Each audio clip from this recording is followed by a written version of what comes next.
It was some 30 years ago that Sri Lanka, one of the most enchanting lands on earth, the Paradise Island, sacrificed its beauty, prosperity, and the safety of its people to the unwisely calculated gains of war.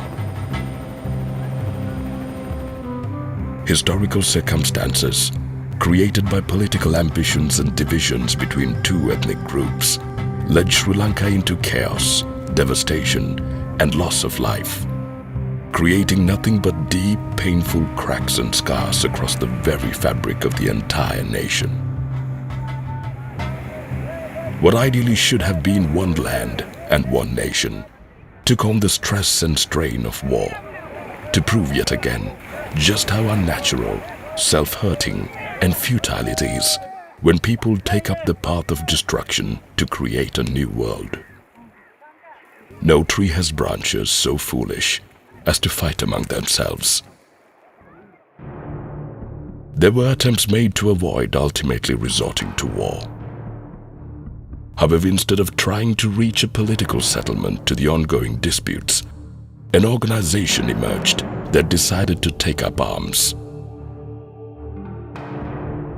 The LTTE soon eliminated all other Tamil political groups and organizations and began a series of attacks on civilians and government institutions alike. From that point on, there was no turning back.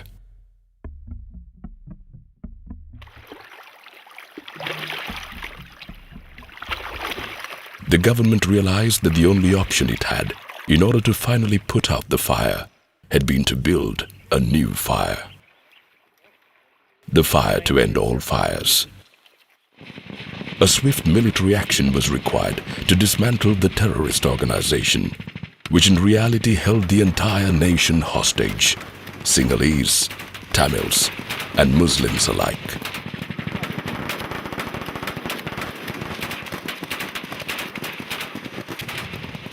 In an appalling demonstration of how all humanity and reason have been drained from their desperate actions, the LTTE virtually took hundreds of thousands of civilians hostage and turned them into human shields rather than laying down its weapons.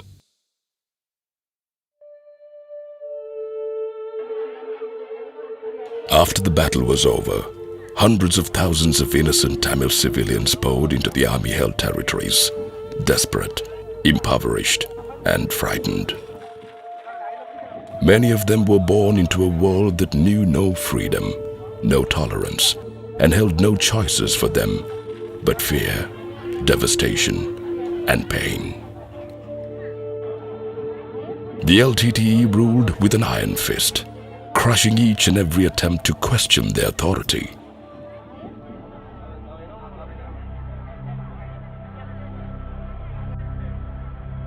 The Tamil population in LTTE-held areas in the north and east of the country had been indoctrinated to resent the rest of its nation and its institutions, the Sri Lanka Army being one of them.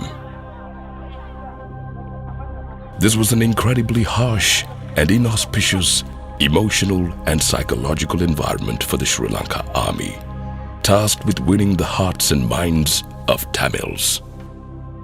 And these hearts and minds had to be won.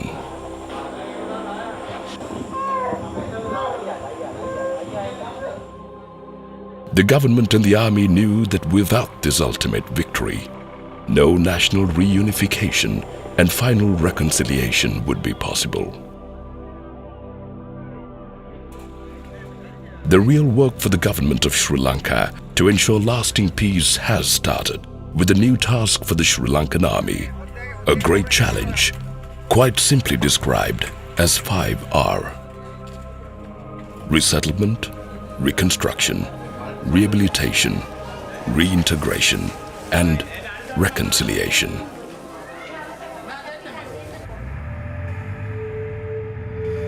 Some of the deadliest traces of the LTTE terrorist rule were the fields of landmines, indiscriminately spread without any documentation all around the area. The population, ex-LTTE cadres and civilians alike, were held in the IDP camps, both for evaluation and accommodation purposes, as they had no place to go before the land had been cleared of its mines. Therefore, demining was the very first task that the Sri Lankan army has been entrusted with. Valuable help had been provided by several international organizations, but most of the work had been done by the army's own forces. And all those who know what kind of work entails clearing minefields can have nothing but respect for the expertise and the bravery of those who are actually doing it. The minefields are being cleansed one by one, enabling the gradual return of the internally displaced persons. However daunting, the demining operation has been only the beginning of the resettlement process. The brutal civil war had destroyed most of the infrastructure, including people's homes. This called for the rebuilding and the construction of houses, roads, schools, hospitals, and all other essential infrastructure.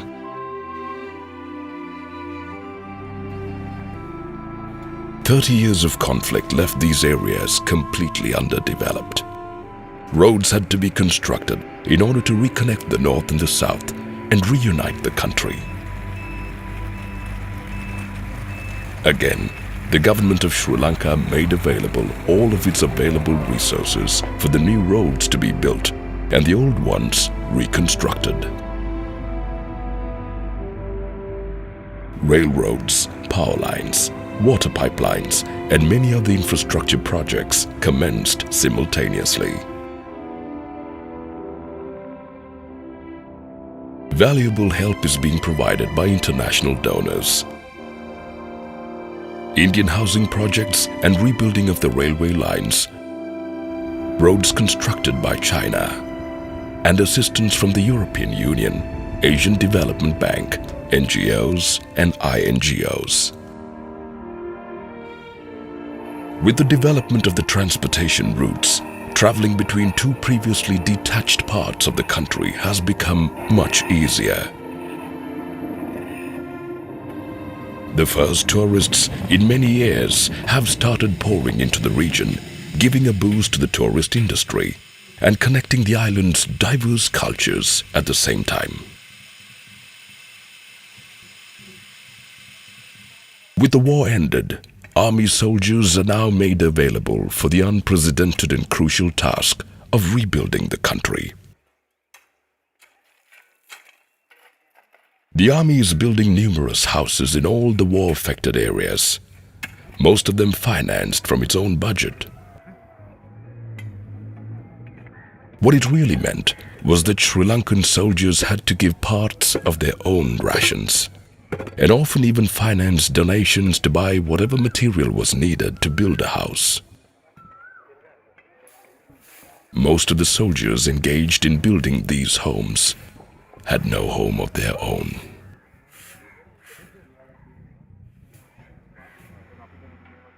The population of the war-ravaged areas relied heavily on agriculture for their livelihood. The final goal of the 5R strategy being to enable internally displaced persons to become self-reliant members of society, it was a matter of utmost importance to ensure the adequate supply of water. Before long, tanks were reconstructed and thousands of water pumps provided for the small family farms in the remote areas, so that they too could start and maintain their own independent food production.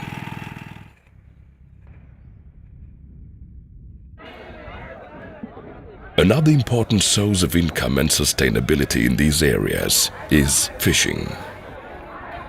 Due to security reasons, some restrictions were put in place, limiting freedom of fishing and prompting local fishermen to engage in fishing from the shore. Gradually, all the restrictions have been removed, and the fishing industry is now steady. The old, well-known images of the bustling Jaffna fish market re-emerged once again. Well aware that no progress and prosperity is possible Without a stable and accessible to all education system, the government of Sri Lanka has made it its priority to embark promptly into the restoration of damaged schools, as well as building and providing for new ones. The economic recovery had to be in step with the education process if the future of the country is to be safe and sustainable. The next essential need foreseen by the government of Sri Lanka was the one of further personal improvement and development. Therefore, sports were encouraged among the youth. Sports fields were being designed and built, and many renowned coaches being consulted. Being the most popular sport in the country, cricket easily became the mutual language of the youth, transcending all boundaries.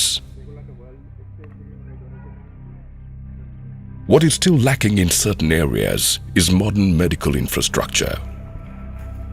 In order to deal with that, some temporary venues are being made available to meet the needs of the people. At the same time, the army is building permanent premises just meters away.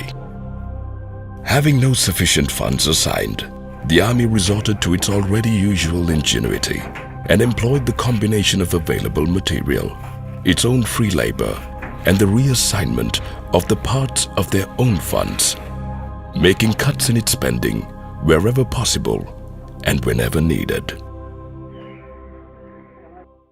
When more complex medical attention is needed, patients in serious condition are being evacuated to the state-of-the-art hospitals in Colombo. This was only made possible owing to the coordination of the Sri Lanka Army, the help of charitable donors, and by the contribution of the hospitals waiving their fees. ஹாஸ்பிட்டலில் போய் check பண்ணி பார்க்க doctor சொன்னது ரெண்டு கிழமைகளும் operation செய்யணும். அப்போ எங்களோட வசதி இல்லாததால் ஆமியாக்கா வந்து உதவி செய்து பிளேட்ல எல்லாம் கூட்டி கொண்டு போய் அங்கே ஹாஸ்பிட்டல்லாம் வந்து ஆப்ரேஷன் செய்யலாம் வந்து பார்த்து பிளட் எல்லாம் கொடுத்தாங்க. அவங்க உதவியை செய்தது. 30 years of relentless war have seen many people born into it, not knowing any other reality.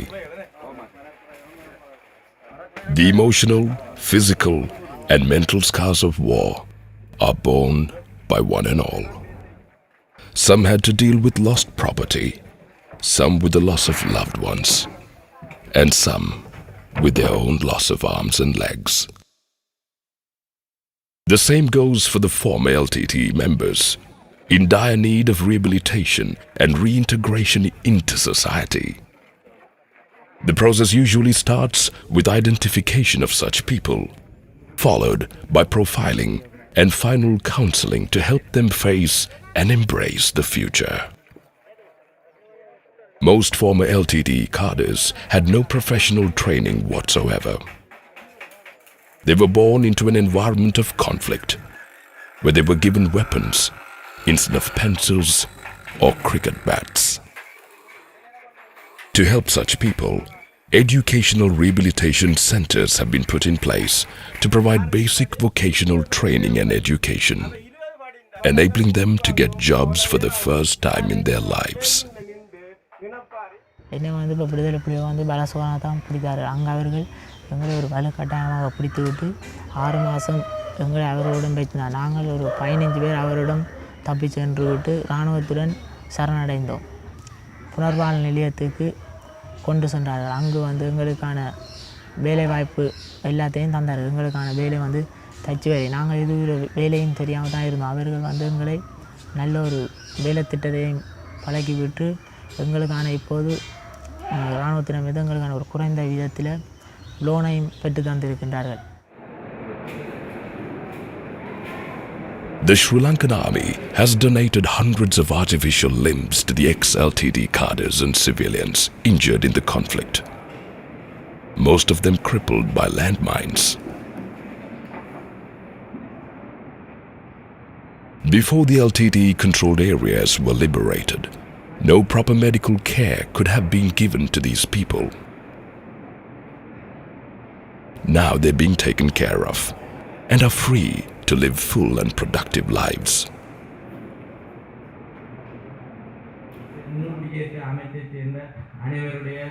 With minefields being cleared, many houses rebuilt, schools and medical care provided, and means of sustainable income ensured, the time has come for the last of the internally displaced persons to go home. This group is one of the very last batches leaving the IDP camp to resume their lives.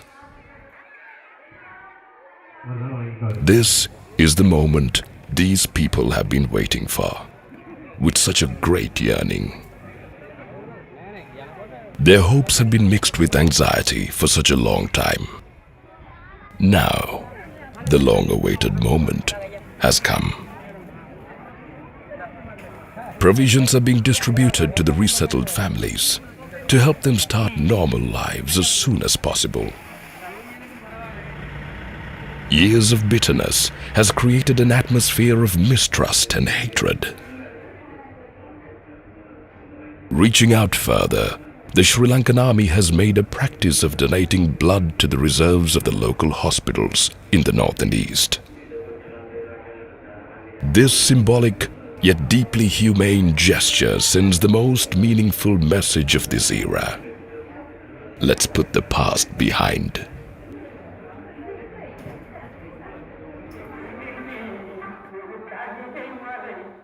As an act of recognition of the efforts and goodwill, a local Tamil temple performs a puja for the members of the Sri Lankan army.